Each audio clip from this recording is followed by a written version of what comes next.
इस कार्यक्रम के पुण्यार्चक हैं श्री 1008 भगवान पार्श्वनाथ दिगंबर जैन गजरथ मंदिर, सेक्टर 1, रोहतक। इस भव्य मंदिर का निर्माण श्री विजय कुमार जैन एवं श्री राजेश जैन परिवार द्वारा करवाया गया है। श्री राजेश जैन MD LPS बोसाड़, धर्मपत्नी श्रीमती संध्या जैन, श्री विजय कुमार जैन UPS लक्ष्मी, धर्मपत्नी श्रीमती दीपा जैन।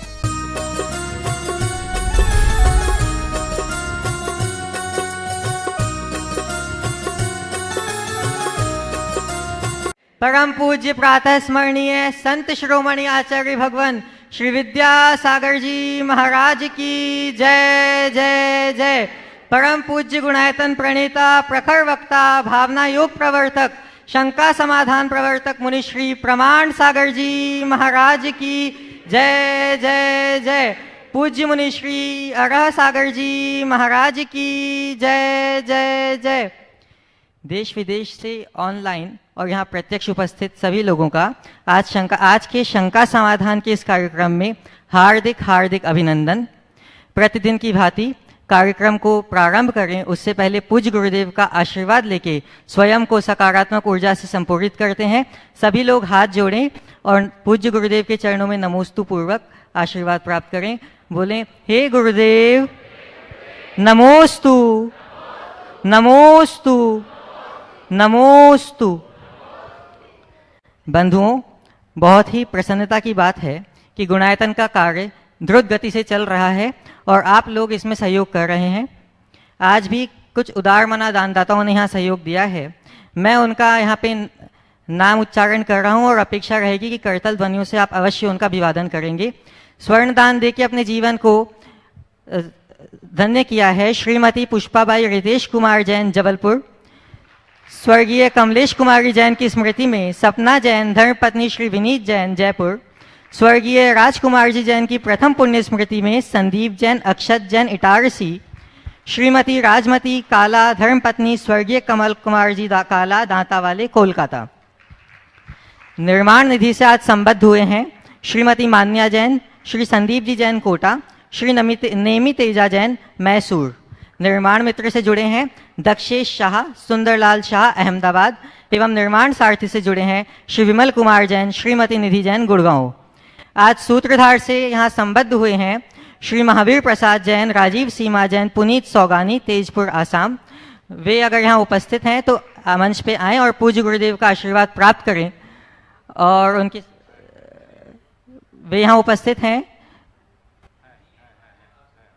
तो वे आएँ और पूज्य गुरुदेव का आशीर्वाद प्राप्त करें। और उनके सम्मान के लिए मैं आमंत्रित करूंगा श्रीमान NC जी जैन कार्याध्यक्ष गुणायतन एवं सुभाष जी जैन CEO गुणायतन। आगामी अष्टानिका में 1 नवंबर से 8 नवंबर तक भव्य सिद्ध चक्र महामंडल विधान का आयोजन यहाँ पे होने जा रहा है। जिन लोगों को भी यहाँ मंडल आरक्षित कराना है वे सभी लोग कार्यालय में संपर्क कर सकते हैं। हम सभी की ओर से दुई महाराज जी के चरणों में तिरवार नमोस्तु नमोस्तु नमोस्तु। महाराज श्री, दुनिया का सबसे बड़ा रोग क्या कहेंगे 4 लोग, और हम सारी जिंदगी इसी में निकाल देते हैं कि 4 लोग क्या कहेंगे। और वो ही 4 लोग एक दिशा में जब चलते हैं जब 5वां कंधे पर हो, और अंत में वो ही 4 लोग यही बोलते हैं, अनंत नाम सत्य, अनंत नाम सत्य। तो महाराज श्री, इन 4 लोगों से कैसे बचा जाए? नमोस्तु महाराज जी। क्या कहेंगे 4 लोग, इससे बचने का एक ही रास्ता है। लोग क्या कहेंगे इसकी जगह भगवान क्या कहेंगे ये सोचना शुरू कर लो। जिस दिन लोग की जगह भगवान को बिठा दोगे तुम्हारे जीवन की काया पलट हो जाएगी। न केवल सोच बदलेगी अपितु प्रवृत्ति और व्यवहार भी बदल जाएगा। और फिर राम नाम सत्य होने के पहले ही तुम राम नाम के सत्य को आत्मसात कर लो। नमोस्तु महाराज जी, नमोस्तु महाराज। श्रीमान कमल जी कुमार देवरिया शाहगढ़। और आपके बाद तैयार रहेंगी श्रीमती योगिता अभिषेक जैन भोपाल बेंगलोर। महाराज जी के चरणों में हमारे परिवार स्त्रीवार नमोस्तु नमोस्तु नमोस्तु। महाराज जी, मेरा प्रश्न यह है, गरीब में हिम्मत नहीं है, गरीब में हिम्मत नहीं है मध्यम को फुर्सत नहीं है और अमीर को ज़रूरत नहीं है। महाराज जी, यदि ये चीज़ें रहेंगी तो समाज कैसे संगठित, तो कैसे उन्नत होगा, समरसता कैसे आएगी महाराज जी? गरीब में हिम्मत नहीं, मध्यम को फुर्सत नहीं और अमीर को ज़रूरत नहीं, तो इन तीनों चीज़ों के बीच समाज आगे कैसे बढ़े, है ना? मैं इतना कहूँगा, जिन्हें ज़रूरत नहीं है वे थोड़ा उनकी तरफ ध्यान देने लगे, जिनको ज़रूरत है, तो गरीब को भी हिम्मत मिल जाएगी। और फिर जिन्हें फुर्सत नहीं है वो थोड़े अपने से नीचे वाले को देखने लगे, तो वो भी समझेंगे कि जब गरीब के पास हमसे ज़्यादा फुर्सत है तो उनसे तो बेहतर कब हम हैं, तो हम इसे देख रहे हैं। और इन सब चीज़ों के मध्य यदि व्यक्ति अपने ज़रूरतों की समीक्षा करके आवश्यकता मूलक जीवन जीने का अभ्यास बना ले, तो सारा खेल ही बदल जाए, चाहे गरीब हो चाहे अमीर। ये पंक्तियां सब पर लागू होती है। दाम बिना निर्धन दुखी, तृष्णा बस धनवान, कहीं न सुख संसार में, सब जग देखो छान। सवाल हिम्मत, फुर्सत और जरूरत का नहीं, सवाल जीवन की जरूरतों का है। यदि हम अपने जीवन की जरूरतों को समझ ले और उसे ही अपनी प्राथमिकता की सूची में ऊपर रखें, आवश्यकताओं के ऊपर अपनी आकांक्षाओं को हावी न होने दें, तो हमारी सारी दुविधा पल में ही दूर हो सकती है। उपस्थित हूँ श्रीमती योगिताभिषेक जैन, भोपाल, बेंगलोर, और आपके बाद तैयार रहेंगी डॉक्टर मंजू जैन, नागपुर से। नमस्ते महाराज श्री। ये प्रश्न मेरा नहीं है, मेरी मम्मी का, ग्वालियर से है। वो ये बोलती हैं कि जैसे हम ध्यान करते हैं या जाप करते हैं, और आप बोलते हैं कि ध्यान करते समय मूर्ति को नहीं, मूर्तिमान का ध्यान करें।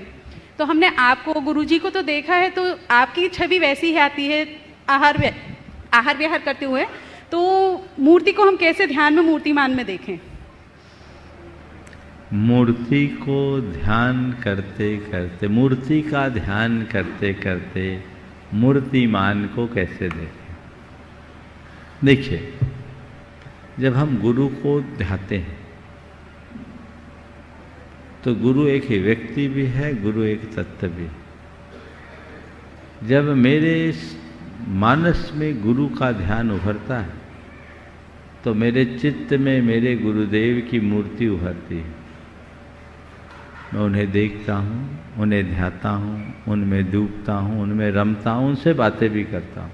लेकिन मेरी आंखों में वो केवल मूर्ति नहीं रहती, मेरी दृष्टि में आचार्य विद्यासागर एक व्यक्ति नहीं, एक तत्व है, वो विद्या के सागर हैं। मेरा ध्यान उनके गुणों में जाता है, और जब मैं उनके गुणों में डूबता हूँ तो अपने को भी भूल जाता हूँ, तन्मय हो जाता हूँ। यही है मूर्ति से मूर्तिमान का संपर्क। समझ गए? यही रास्ता अपनाएं तो आप भी वह सब कुछ सहज कर सकते। नमस्ते। उपस्थित हूँ श्रीमती डॉक्टर मंजू जी जैन, नागपुर से, और आपकी बात तैयार रहेंगे श्रीमान NC जी जैन, दिल्ली, कार्याध्यक्ष गुणायतन। ओम। महाराज जी, मेरा प्रश्न ये है, मैं बहुत दुविधा में रहती हूँ कि भक्तांबर डिवाइन श्राइन नागपुर में बनाऊँ कि सागर में बनाऊँ कि शिखर जी में बनाऊँ। संतोष जी कहते हैं कि शिखर जी में सबसे ज़्यादा फुटफॉल होगा, सबसे ज़्यादा लोग शिखर जी आते। नागपुर में मुझे ऐसे लगता है कि नॉन जैन्स भी बेनिफिट करेंगे, और सागर में मुझे ऐसे लगता है कि वहाँ सबसे जल्दी काम हो जाएगा। तो अब पहली बात तो यह है कि बनाने का संकल्प लो, और कहाँ बनाओ? तो मैं तो कहता हूँ बनाओ, और बस की हो तो सब जगह बना लो। अरे वाह, आशीर्वाद दे दो महाराज जी। अब मैं क्या बोलूं इस दुविधा में, निर्णय आपको लेना है। बहुत बहुत आशीर्वाद। महाराज जी अगर शिखर जी में बनाऊंगी तो ये देखो, ये शंका समाधान का मैटर नहीं है, आपका व्यक्तिगत मैटर है, इसे आप देखिए। आशीर्वाद। श्रीमान एनसी जैन, कार्याध्यक्ष गुणायतन, और आपके बाद तैयार रहेंगी श्रीमती अर्चना जी मोदी, खुरई। दोनों गुरुवर के चरणों में मेरा और मेरे परिवार और समस्त मॉडल टाउन जैन समाज दिल्ली का 3 बार नमोस्तु। गुरुवर, एक किसी श्राविका का मैसेज आया है, उसी का प्रश्न है। नमोस्तु गुरुवर, कई बार गृहस्थी में ऐसे प्रसंग आते हैं कि हमें मालूम है कि सामने वाला हमारे साथ गलत कर रहा है या अपशब्द बोल रहा है, तब गृह क्लेश से बचने के लिए हम शब्दों से तो मौन हो जाते हैं, लेकिन अंतर में एक द्वंद्व सा चलता रहता है। ऐसा क्या करें कि वचनों से ही नहीं, मन से ही मौन हो जाएं? और क्या खाली वचन से मौन हो जाना भी निर्जरा का कारण होगा? देखिए, घर परिवार या लोक व्यवहार में यदि कोई दुप्रसंग घटता है तो हम तत्व ज्ञान के बल पर उसको नज़रअंदाज कर सकते हैं। शब्दों से मौन रहना बुरा नहीं है, बल्कि जरूरी भी है, क्योंकि जहाँ मौन रहने की ज़रूरत है वहाँ यदि हम प्रतिवाद या प्रतिक्रियाएं देंगे तो निश्चित रूप से क्षोभ होगा, वातावरण खराब होगा। तो जब कभी हम मौन में हों, कहीं ऐसा मौका आए जहाँ मौन रहने की ज़रूरत है, वहाँ मौन तो रहना ही चाहिए। मौन रहने में बहुत बड़ी जीत होती है। पुण्य पाप या कर्म की निर्जरा को मैं एक तरफ रखूं तो भी मैं इतना तो कह सकता हूं कि मौन रहने से माहौल संभला रहता है। जहां मौन रहना जरूरी है वहां अगर हम बोल दें तो बवाल खड़ा हो सकता है। इसलिए आगे बात ना बढ़े, बवाल खड़ा ना हो, हम इस दृष्टि से मौन रखें तो मौन रखें। लेकिन एक मौन है जो परिस्थिति से प्रेरित होकर हम लेते हैं, और एक मौन है जो हम अपनी मानसिकता के साथ लेते हैं, अपनी मनस्थिति से लेते हैं, खुद आत्म स्वीकृति के साथ लेते हैं। परिस्थिति से प्रेरित मौन व्यक्ति को भीतर से असहज रखता है, पर मनस्थिति से प्रेरित मौन व्यक्ति को सहज बनाता है। हमें ऐसे समय में तत्व ज्ञान का आलंबन लेना चाहिए। यदि मुझसे किसी ने कुछ बोला, हाँ ठीक है बोल दिया सो बोल दिया, मैंने उसे लिया ही नहीं, मैंने नज़रअंदाज कर दिया, मैं उसे क्यों पकड़ूं? जो उसने बोला वो मैं हूं ही नहीं, और जो मैं हूं ही नहीं उसको अपने आप को क्यों मानूं? एनसी जैन आप हो, मैं सीएन जैन बोलूं तो आप मेरी तरफ ध्यान दोगे क्या? नहीं। हाँ नहीं ना। एनसी जैन हैं और मैं सीएन जैन बोलूं तो एनसी जैन का भी ध्यान नहीं देंगे। और कोई एनसी जैन को पागल कह दे कि वो तो पागल आदमी है, तो एनसी जैन अंदर से क्षुब्ध हो रहे मेरे को पागल बोल रहा है। इसका मतलब क्या है? इसका मतलब यही है कि हमने अपने आप को पागल मान रखा है। जो उसने मुझसे कहा वो मैं हूं ही नहीं, तो प्रभावित क्यों हूं? ये तत्व ज्ञान है। उसने मेरा अपमान किया, उसने मुझसे अपशब्द कहे, उसने मुझे नीचा दिखाया, उसने मेरी छवि खराब की। अरे तेरा अपमान क्या, तेरे साथ अपशब्द क्या, तेरी छवि क्या? तू ये तो सोच, तू है कौन? जिस दिन तुझे तेरे स्वरूप का बोध होगा उस दिन बाहर की बातें तो तुझे प्रभावित करेगी ही नहीं। मैं जब ब्रह्मचारी था,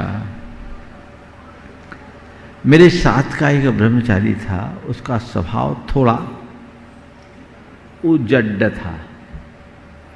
वो उसकी वाणी में बिल्कुल संयम नहीं था। तो एक ब्रह्मचारी को उसने कुछ बोल दिया,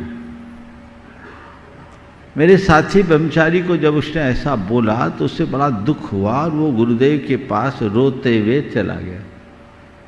नया नवेला ब्रह्मचारी था, रोते हुए गुरुदेव के पास गया और उनकी शिकायत की कि उन्होंने मुझसे ऐसा बोल दिया। तो गुरुदेव ने उस समय हम लोगों को द्रव्य संग्रह पढ़ा रहे थे, बोले बोला ही ना तो इतना विचलित क्यों हो, तुम इतना विचलित क्यों? क्या पढ़ा था? सद्दो बंदो सुमो थूलो संथान भेद तम छाया उज्जो दादव सब सैया पुगल दब्बस से पच जाया। बोले क्या पढ़ा था कि शब्द पुद्गल की पर्याय है, तो जो तुम हो ही नहीं उसे पकड़ क्यों रहे हो? ये तत्व ज्ञान। गुरुदेव ने ऐसी दृष्टि दी और फिर कहा कि देखो कभी किसी के वचनों से प्रभावित मत रहो। समय सार की गाथा सुनाते हुए कहा सद्दो नानम न होदी जम्मा सद्दो नयान दे किंची तम्मा अन्नम नानम अन्नाम अन्नम सद्दम जिना बिनती। शब्द ज्ञान नहीं हो, तुम्हारा स्वरूप नहीं है, तुम उससे अप्रभावित रहो। बस ये क्षमता अपने भीतर विकसित कर लो तो मजे ही मजे हैं। कोई मुझ पर कोई टिप्पणी ना करे, ये मेरे हाथ में नहीं है, पर कोई कैसी भी टिप्पणी करे मैं उससे अप्रभावित रहूं, ये तो मेरे हाथ में है। क्या करना चाहिए, किसकी तरफ जाना चाहिए? जिस पर तुम्हारा बस है उसकी तरफ, या जो तुम्हारे बस से बाहर है उसकी तरफ? बोलो। जो बस में है। ये बस जाते किधर है? जो बस में नहीं है। जो बस में नहीं है उसकी तरफ जाओगे तो परवश होगे, और जो परवशता में ही तो दुख है। सारी कहानी इसमें है। हम लोग इतनी धर्म की चर्चाएं करते हैं, इतना स्वाध्याय करते हैं, और एक छोटी सी बात से एकदम बौखला जाते हैं, क्षुब्ध हो जाते हैं। यहाँ तत्व ज्ञान का प्रयोग करना चाहिए। इसलिए अगर शास्त्रीय शब्दों में मैं कहूँ तो संयोग मेरे हाथ में नहीं है, संयोगज भाव मेरे हाथ में है। चाहे जैसा संयोग क्यों न बने, चाहे जैसा निमित्त मुझसे क्यों न जुड़े, मैं उससे अप्रभावित रहूँगा, प्रतिक्रियाएं नहीं करूँगा, और करूँ भी तो नकारात्मक प्रतिक्रिया से बचूंगा। जीवन के लिए बहुत बड़ा आलम्बन हो सकता है। नमस्ते। श्रीमती अर्चना जी मोदी खुरई, और आपके बाद तैयार रहेंगी श्रीमती प्रतिभा जी गोधा जयपुर।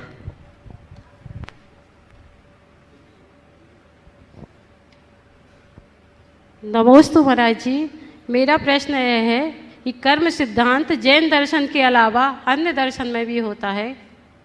बिल्कुल होता है। देखिए, कर्म सिद्धांत का वर्णन जैन दर्शन में तो है ही, अन्य दर्शनों में भी। गीता का कर्म सिद्धांत अलग है, वैदिक परंपरा में कर्म सिद्धांत को अलग अलग तरीके से लिया है। हाँ, लेकिन जैन दर्शन में जिस तरीके से कर्म सिद्धांत का वर्णन है वो बहुत व्यापक है, और एक ऐसा सिद्धांत है जो न तो व्यक्ति को पूरी तरह से पराधीन बनाता है और न ही उसे पूर्ण स्वतंत्रता या स्वच्छंदता का अवसर देता है। हम कर्म के नियंत्रण में तो हैं ही, लेकिन ऐसा नहीं कि सब कुछ कर्म के ही नियंत्रण में। हम अपने ज्ञान के बल पर कर्म को नियंत्रित कर सकते हैं और अपने जीवन का पथ प्रशस्त कर सकते हैं। श्रीमती प्रतिभा जी गोधा जयपुर, और आपके बाद मैं बड़े सम्मान से आमंत्रित करूंगा बाल ब्रह्मचारी पारस भैया जी भोपाल से। दोनों गुरुवर के चरणों में मेरा और जगत के सभी जीवों की तरफ से बारंबार नमोस्तु नमोस्तु नमोस्तु। गुरुदेव, अभी जो प्रश्न आया कि कोई हमें कुछ कह देता है तब हम शुद्ध हो जाते हैं, लेकिन मेरे साथ उल्टा होता है महाराज जी।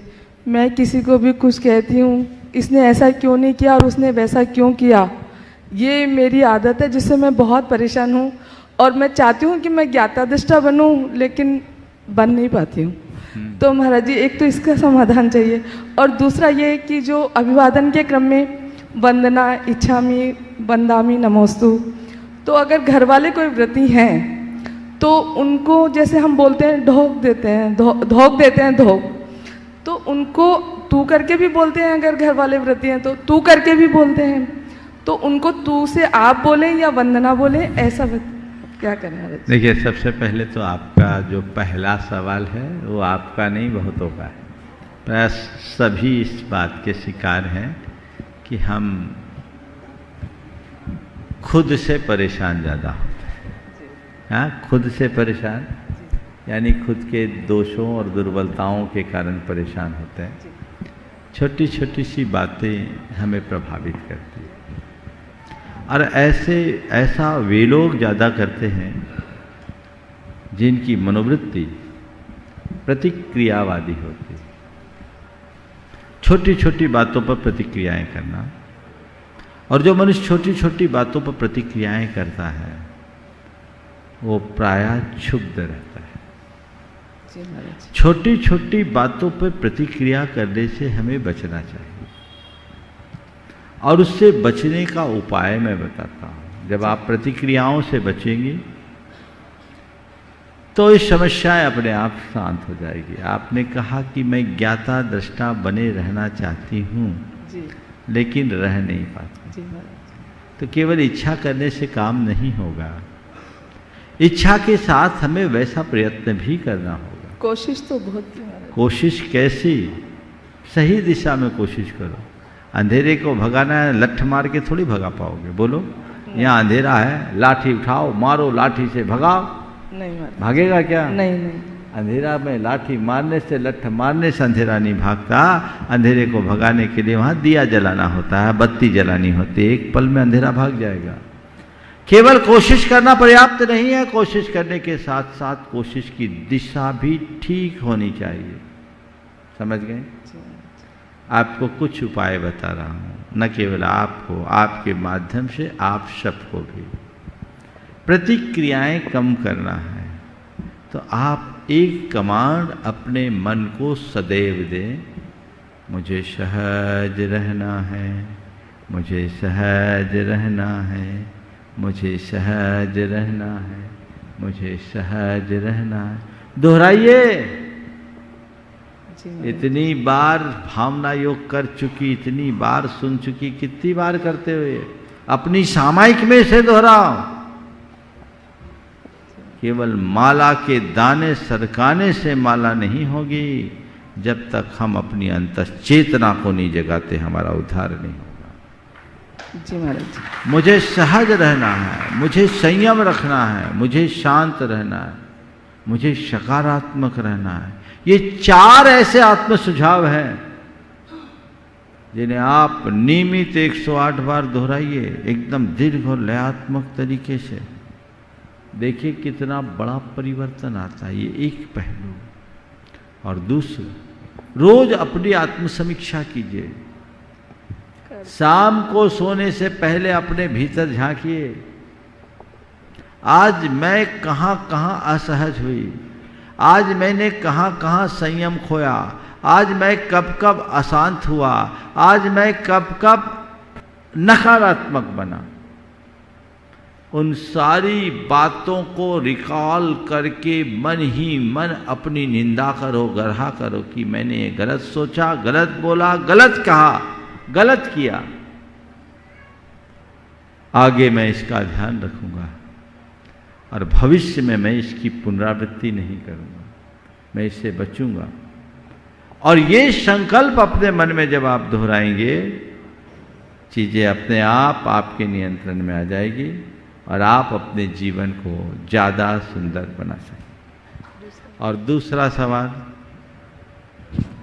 क्या पूछा था? घर वाले अगर व्रती हैं तो घर वाले को क्या बोले? धोख देने में और तू शब्द का प्रयोग। देखिए, सामान्य रूप से हमारे यहाँ वंदना के कुछ प्रावधान है। मुनियों को नमोस्तु, आर्यिकाओं को वंदामि, एलक छुलक 10 प्रतिमाधारी आरंभ त्यागी व्रतियों को इच्छा में, और सामान्य त्यागियों को वंदना। समझ गए? तो मुनियों को नमस्कार, आर्यिकाओं को वंदना, छुल्लकों को इच्छा का, ब्रह्मचारियों को वंदना। ठीक है ना। तो ये तो क्रम है। अब घर परिवार में कोई बड़े हैं तो व्रती होने के साथ साथ आपके परिजन भी हैं, आप उनको अपने घर के शिष्टाचार की जो परंपरा है उसके अनुरूप भी ढोक दे सकते हैं। ढोक देने का मतलब है प्रणाम करना, अभिवादन करना। और जहाँ तक तू और आपका सवाल है, मुझे तो लगता है तू हम उसी से बोलते हैं जिससे निकटता होती है, आप थोड़ा सा डिस्टेंस उत्पन्न करता है। इसलिए भाषा नहीं भाव को देखना चाहिए। जब निषाद राज गुहू के पास श्री राम गए थे तो वो तू तड़ाक से बोल रहा था, लक्ष्मण जी तमक गए, ये कैसे बिना तमीज के बोल रहा है। तब रामचंद्र जी ने कहा, लक्ष्मण भाषा नहीं भाव देख, इसके भाव कितने उज्ज्वल हैं, समझ गए। तो भाषा से ऊंचा स्थान भाव का। नमोस्तु गुरुदेव, नमोस्तु गुरुदेव, नमस्ते। पूज्यवर के श्री चरणों में नमोस्तु। महाराज श्री, आज आत्मा बड़ी गदगद होती है कि जिस शाश्वत सिद्ध क्षेत्र पर आचार्य भगवान के नाम का कोई भी स्थान नहीं था, आपने आज गुणायतन सेवा आयतन को बना करके पूरे भारतवर्ष को एक अनोखी चीज दी और जिन संस्कृति को जीने का एक रास्ता दिया, ये बहुत अच्छा आपने किया। मेरी शंका है पूज्यवर कि आजकल लोग दया को बंद का कारण मानते हैं और आचार्यों ने अनुकंपा दया को सम्यक दर्शन का लक्षण माना है, तो वो बंद का जो कारण मानते हैं वो किस देखिए ये विडंबना है कि हमारे शास्त्रों की बातों को लोग बड़े तोड़ मड़ोड़ कर प्रस्तुत करते हैं। ये जो सवाल आपका उपस्थित हुआ है वो आचार्य कुंद की एक गाथा की विपरीत व्याख्या के परिणाम से। आचार्य कुंद ने प्रवचन सार में एक गाथा लिखी, अत्थे अजथा गहनम करुणा भावोय मनुतिर्येषु विषयेषु अपसंगो मोहस्तेदानि लिंगानि। तत्व का अयथार्थ ग्रहण, मनुष्य और तिर्यंचों में करुणा का अभाव और विषयों में अति प्रसंग, ये सब मोह के चिन्ह है। गाथा का शुद्ध अर्थ तो ये है, पर हमारे विशिष्ट तत्वज्ञानियों ने इस अर्थ में भी अनर्थ कर दिया और उन्होंने इसका अर्थ विपरीत तरीके से प्रस्तुत करते हुए कहा, अट्ठे अर्जागनम, करुणा भावो शब्द का अर्थ करुणा का भाव, वहां था करुणा का अभाव। करुणा का अभाव मोह का चिन्ह है, करुणा भाव नहीं। आचार्य कुंद ने तो कहा धर्मस्य मूलम दया, धम्मो दया विशुद्धो, दया से विशुद्ध परिणाम का नाम धर्म है। आचार्य वीरसेन महाराज से सवाल पूछा, करुणाए कारणम कम्मति किम न उत्तम, करुणा का कारण भी कोई कर्म है, ऐसा आपने क्यों नहीं बोला? तो उन्होंने जवाब दिया, न करुणाए जीव सहावाए कम्म जनिदत्त विरोहादो, करुणा किसी कर्म के कारण नहीं होती, करुणा जीव का स्वभाव है, उसे कर्मजन कहने में विरोध होता है। ये तो हमारे अंदर की संवेदना की अभिव्यक्ति है, इसलिए इसे धर्म का अंग मानना, इसे आप उस रूप में कभी मत समझना जैसा कि आप समझते हैं। करुणा का प्रसंग है। श्रीमान आशीष जी देहरादून, उसके बाद तैयार रहेंगे नैंशी जैन दम्भो। दोनों मुनि राजों के चरणों में बारंबार नमोस्तु, मेरे माता पिता की तरफ से महाराज श्री के चरणों में नमोस्तु। महाराज श्री, मेरा सवाल ये है कि अभी कुछ दिनों पहले मैंने अपना एक दोस्त अचानक खो दिया बीमारी में। दुख भी हुआ, थोड़ा परेशानी भी हुई, मगर उसके बाद फिर काम में व्यस्त हो गए तो अपने आप में फिर खो गए। गिल्ट भी लगती है कि हम टाइम नहीं दे रहे या जा नहीं पा रहे। तो इसको क्या समझे, मतलब मैं इनसेंसिटिव हूँ या समय का वो है? ये संसार की परिणति है, तुम सब भूल करके भी जाओगे तो क्या होगा? आना जाना तो लगा हुआ है, कौन किसको कब खो दे कोई पता नहीं। हम तो आप सबसे यही कहेंगे, दृष्टि को आध्यात्मिक रखो, व्यक्ति से प्रेम रखो पर मोह किसी से मत रखो। प्रेम भाव अगर मन में जुड़ा है तो हम हर व्यक्ति के सुख दुख में साथ दें, शक्ति और परिस्थिति के अनुसार उसके काम आए, पर मोह भाव से अपने आप को बचा के रखें, उनसे सुरक्षित दूरी रख करके चलें। ठीक है, आज तुम्हारा दोस्त मित्र चला गया, वो तो लौट के नहीं आ सकता। इस घड़ी में उस परिवार के साथ तुम जितना अच्छा कर सकते हो करो, उनको अपना भावनात्मक संबल दो, इसके अलावा हमारे पास कोई रास्ता नहीं। बानिस पाटिल जी हमारे बीच उपस्थित है। मैं चाहूँगा मंच पे आए, परम पूज्य मुनिवर के श्री चरण में नमन करते हुए गुरु वंदना का शोभा प्राप्त करें और उनके सम्मान के लिए आमंत्रित करूँगा मैं विनोद जी और अशोक जी को। नैंशी जैन दमोह, उसके बाद तैयार नंदन ग्रुप के श्रीमान पाटिल जी।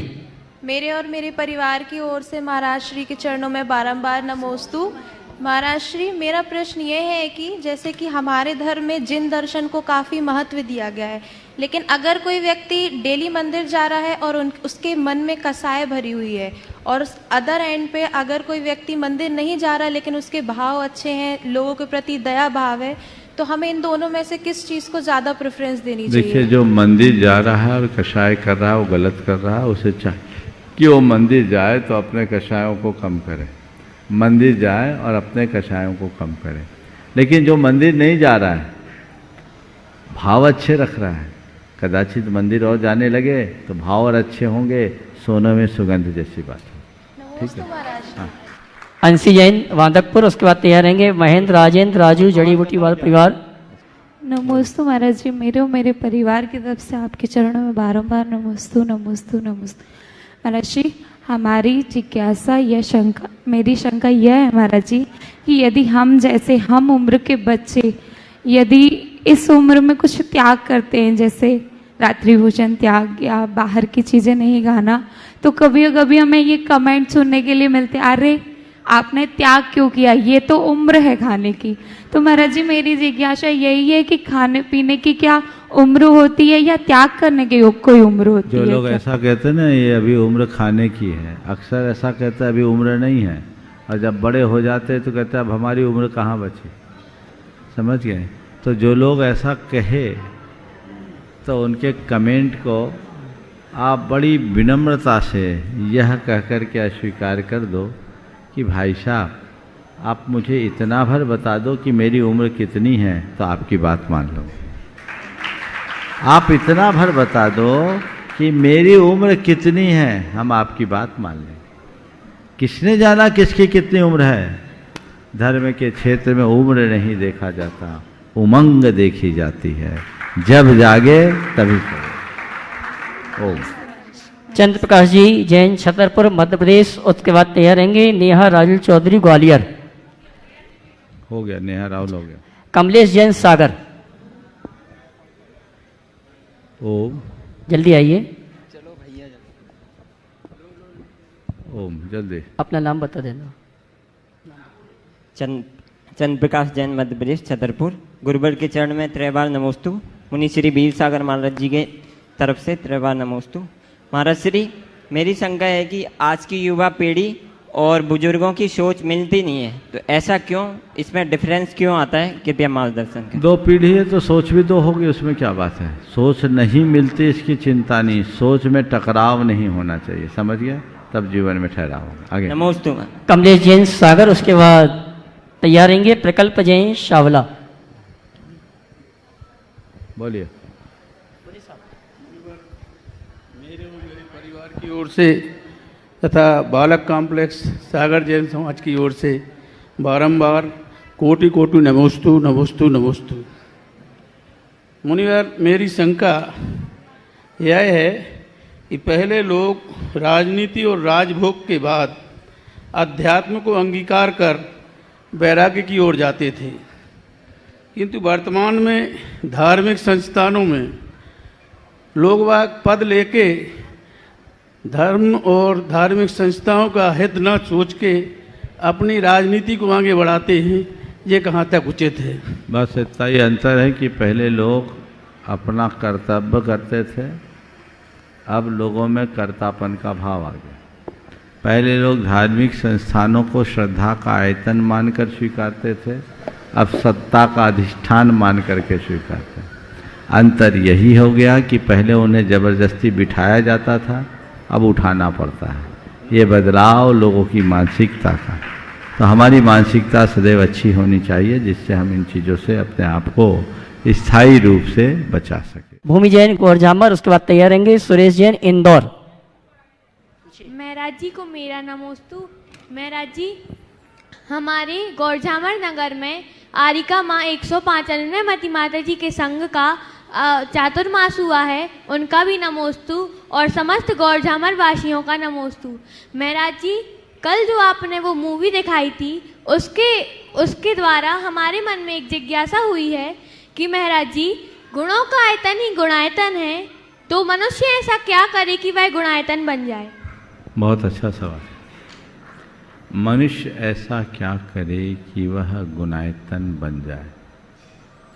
अपने आप को पहचाने, जाने और अपने जीवन के गुणात्मक परिवर्तन का लक्ष्य रखें। जब मनुष्य सत्कर्म से जुड़ता है, धर्म के मार्ग में लगता है, तभी वह अपने जीवन का उत्कर्ष कर सकता है।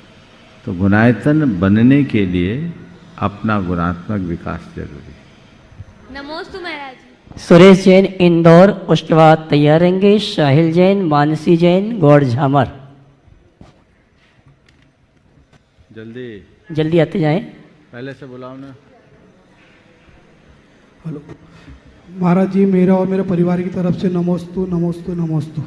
महाराज जी, मेरा सवाल है, एक आदमी जीवन भर किराए के मकान में रहता है और फिर वो अब एक मजदूरी करके, मेहनत मजदूरी करके अपना मकान बनाता है और घर के मकान में जब जाता है तो उसकी मृत्यु हो जाती है, तो क्या ये उसका पाप का उदय क्रम है या मकान का कोई दोष है? ये तो संसार की परिणति है।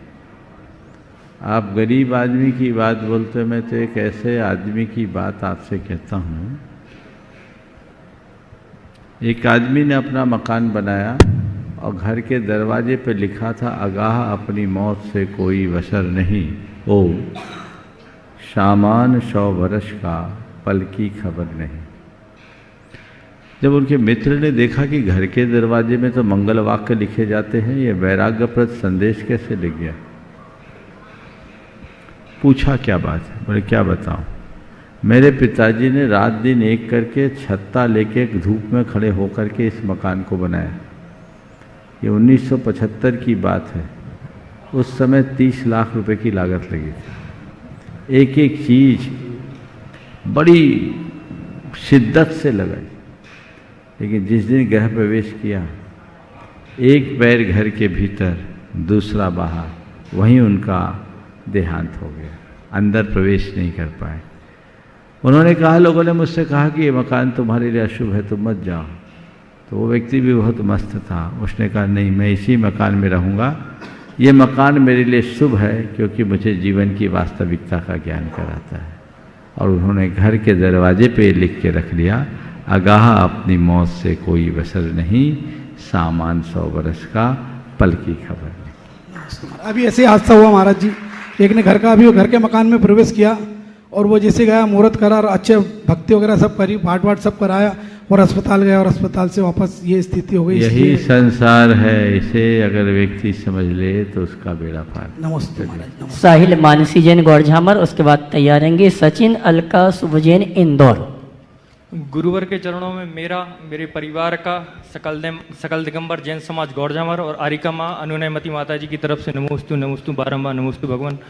गुरुवर, मेरा एक प्रश्न है कि कहते हैं कि पूर्व जन्म में अच्छे कर्मों के कारण जैन कुल में आप जन्म लेते हैं, लेकिन देखा गया है कि दूसरे कुल में जन्म लेने वाले व्यक्ति भी बहुत जो अवक्ष का सेवन करते हैं और वो बहुत तरक्की और समृद्धि करते हैं, लेकिन वहीं जैन समाज में कुछ त्यागी वृत्ति होते हैं जिनको मैंने खुद ने देखा है, वो उसके बावजूद भी तरक्की या समृद्धि नहीं कर पाते हैं। शंका समाधान कीजिए गुरुवर। देखो, मैं एक बात बड़े साफ शब्दों में कहना चाहूँगा, समृद्धि और गरीबी का संबंध धर्म और अधर्म से नहीं,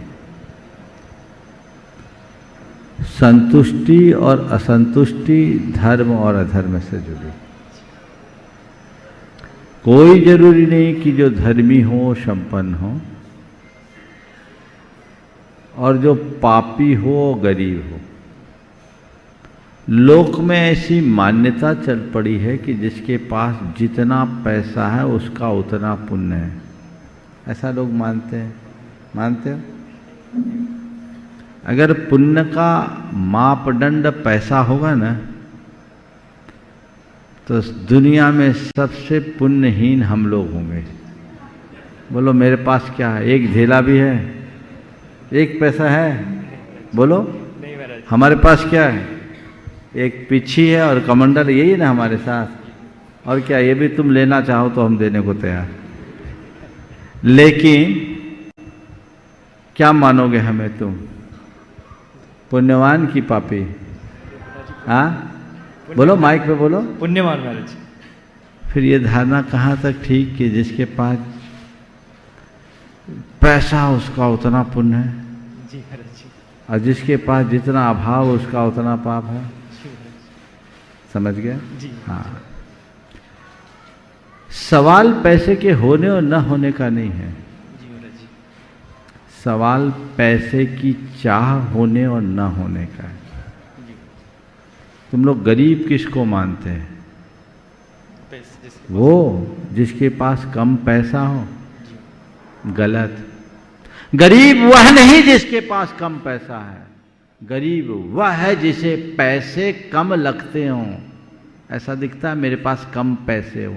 जिन्हें पैसे की कमी खले वो गरीब है। समझे? जिन्हें पैसे की कमी खलती है वो गरीब है। गरीब वो नहीं जिसके पास कुछ नहीं है। चाह ना हो तो अगर कोई सच्चा धर्मी होगा ना तो वो रूखी रोटी खा करके भी संतोष करेगा।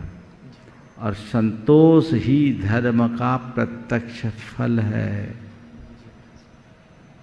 और अधर्मी होगा, पापी, अरबपति होगा तो भी असंतुष्ट होगा, टेंशन में जिएगा, क्योंकि पाप का प्रत्यक्ष फल संताप है।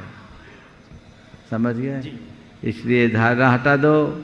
अरे ये धर्म करता है फिर भी गरीब है, वो पाप करता है फिर भी अमीर है। वैसी अमीरी चाहिए तो कर लो। धर्म पैसा नहीं देता, धर्म प्रसन्नता देता है, धर्म संतोष देता है, धर्म अपने अंदर स्थिरता देता है। धर्म एक साधना है, वो प्रेरणा पाओगे तभी अपने जीवन को प्रशस्त बना पाओगे। महाराज जी एक और शंका थी। एक ही। सचिन अलका सुभजैन इंदौर, उसके बाद तैयार रहेंगे गुणायतन ट्रस्टी नित्य शांति धारा पुण्याज परिवार अनिल शिका भदौरिया टीकमगढ़। भदौरिया नहीं भदौरा। नमस्तु नमस्तु नमस्तु। मेरा प्रश्न ये है कि भगवान जी ने इंसान क्यों बनाए? भगवान जी ने इंसान क्यों बनाया? बहुत अच्छा। भगवान जी ने इंसान क्यों बनाया? अच्छा सवाल है। पहले तो मैं कहूँ कि भगवान ने इसलिए इंसान को बनाया कि भगवान को चाहिए कि मुझे कोई परेशान करने वाला तो हो। अगर इंसान नहीं बनता तो भगवान बड़े निश्चिंत थे। समझ गए? तो इंसान इसीलिए बनाया कि उनको कोई परेशान करने वाला हो। 24 घंटे भगवान के दरवाजे पर गुहार कौन लगाता है? इंसान की कोई और, है ना? खैर ये बात तो मैंने ऐसे ही कही है। सच्चे अर्थों में भगवान ने किसी को नहीं बनाया, सब अपने आप बने। समझ गए? और भगवान ने इंसान को नहीं बनाया, इंसान ही भगवान बनता है। तुम अगर अपने जीवन को ऊंचा उठाओगे, त्याग तप का रास्ता अंगीकार करोगे, अपनाओगे, अपने अंदर की बुराइयों को मिटा डालोगे तो तुम ही भगवान हो जाओगे। समझ गए? तो भगवान हमसे जुदा नहीं है। जिसमें बुराई है वो इंसान, और जिसने बुराइयों को जीत लिया वो भगवान। चलिए एक ही। चलिए अगला। गुणायतन ट्रस्टी नित्य शांति धारा पुण्याज परिवार अनिल शिखा भदौरा टीकमगढ़, उसके बाद तैयार रहेंगे श्रीमान पुष्पेंद्र सिंगई गड़ाकोटा। नमोस्तु नमोस्तु महाराज जी। प्रभास गिरी की सभी ट्रस्टियों की तरफ से, सभी मेंबर्स की तरफ से भी नमोस्तु। मेरे परिवार, भदौरा परिवार की ओर से भी नमोस्तु महाराज जी। मेरा एक शंका है मन में कि 24 तीर्थंकर भगवान वर्तमान में है, भूतकाल में भी भगवान है, उनके नाम 24 लिखे हुए हैं, लेकिन भविष्य काल में भी भगवान के नाम लिखे हुए हैं।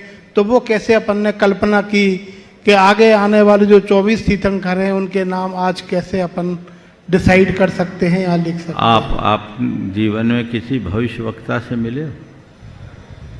इस धरती पर आज भी बहुत सारे ऐसे भविष्यवक्ता हैं जो भविष्य की बात आज भी बता देते हैं, बताते हैं कि नहीं? जी जी। जब आज कोई भविष्यवक्ता किसी व्यक्ति के भविष्य को बता सकता है तो इसका मतलब कोई ऐसे भी होंगे जो भविष्य को पूरी तरह जान सके, और जो उसे पूरी तरह जान लेते हैं उन्हें ही हम भगवान कहते हैं। भगवान की वाणी में ये सब निकला है, सर्वज्ञ प्रभु ने ये सब बताया है, जिसे उन्होंने अपने दिव्य ज्ञान से जाना है। हम केवल जो सामने उसे जानते हैं, और भगवान के ज्ञान में अतीत और अनागत भी वर्तमान की तरह झलकता है, इसलिए उन्होंने हमें बताया। महाराज जी, अभी कुछ समय पहले पता लगा था कि सागर के कोई वंदना करने गए थे और वहाँ उनका देहांत हो गया था, और बाद में नीचे तक आने में बड़ी परेशानी हुई थी।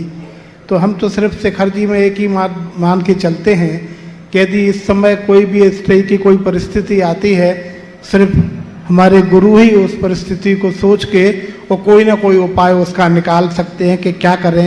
यदि किसी की असामयिक मृत्यु हो जाती है तो उसको नीचे तक कम से कम उसका रास्ता निकल रहा है, बहुत जल्दी हो रहा है, 1-2 दिन में आप तक वो सूचना पहुंच जाएगी। नमोस्तु नमोस्तु।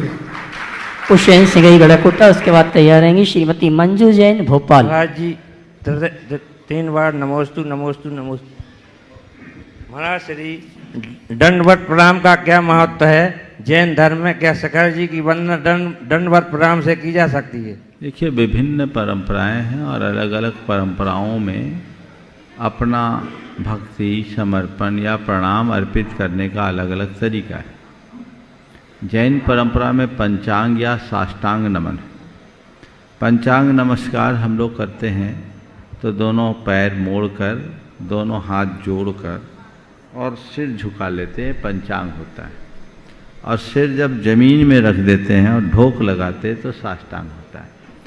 कुछ परंपरा में अपने इष्ट के समक्ष पूरी तरह लेट करके जो प्रणाम किया जाता है उसको दंडवत प्रणाम, यानी पूर्ण समर्पण का ये द्योतक है। तो प्रणाम कोई भी कर सकते हैं, जहाँ जैसी परिपाटी वैसे करें, और ये तो अंदर के हृदय का भाव। श्रीमती मंजू जैन भोपाल, उसके बाद तैयार रहेंगे हिमांशी अमन शोधिया।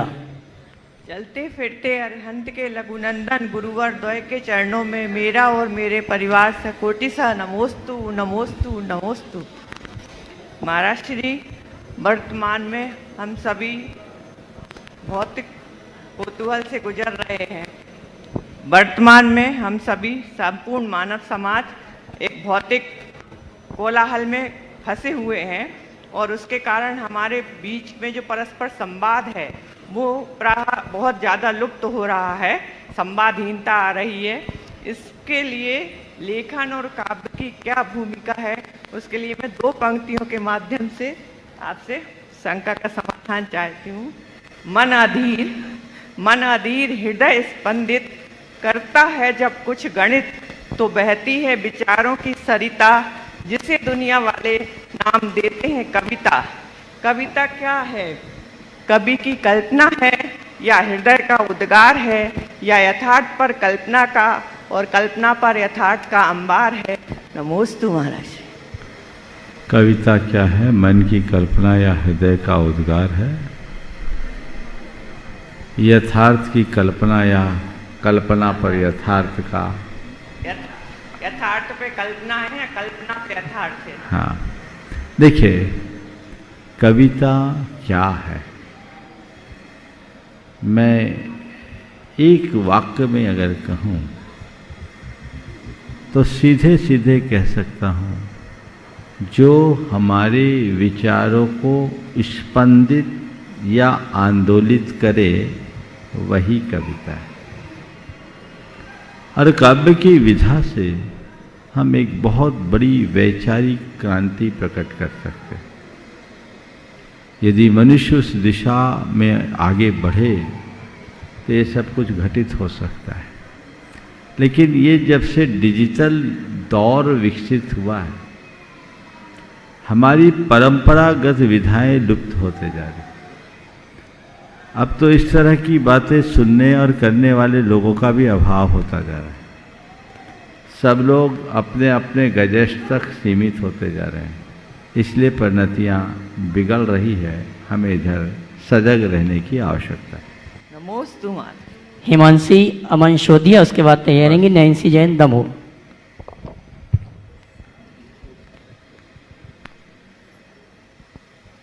महाराष्ट्री, मेरा और मेरे समस्त परिवार का बारंबार नमोस्तु नमोस्तु नमोस्तु। महाराष्ट्री जी, मेरा क्वेश्चन है कि हम लोग वैवाहिक जीवन की शुरुआत में ऐसा कौन सा धर्म करें कि हम लोग की वैवाहिक जीवन के आगे आगे धर्म में रुचि बढ़ती जाए। देखो, हमारे यहाँ तो विवाह का नाम ही धर्म विवाह है। विवाह करने के बाद सबसे पहला काम, तुम अपनी पत्नी धर्म का दृढ़ता से पालन करो, और तुम्हारे पति का काम है कि वो अपने पति धर्म का दृढ़ता से पालन करे। पहला धर्म तो ये। अब पत्नी धर्म और पति धर्म का जब पालन करोगे तो बाकी धर्म अपने आप पलेंगे। आजकल उल्टा होने लगा है, पत्नी अपने पत्नी धर्म से विमुख हो रही है और पति अपने पति धर्म से विमुख हो रहा है। पहले लोग एक दूसरे के पूरक और प्रेरक बनकर प्रेम भाव से जीते थे, अब एक दूसरे के पूरक प्रेरक नहीं, हम किसी से कम नहीं है कि भावना आने लगी, बीच में अहम आ जाता है। ये दीवार तोड़ो, अपने आचार विचार और व्यवहार को उसी अनुरूप बना करके चलो, जिससे अपने जीवन के पक्ष को सुंदर बनाया जा सके और उसे विकसित किया जा सके। इस प्रकार आज के इस सत्र को परम पूज्य गुरुदेव के चरणों में नमन अर्पित करते हुए यहीं पर विराम दे रहा हूँ। बोलिए परम पूज्य आचार्य गुरुवर श्री विद्यासागर जी महाराज की।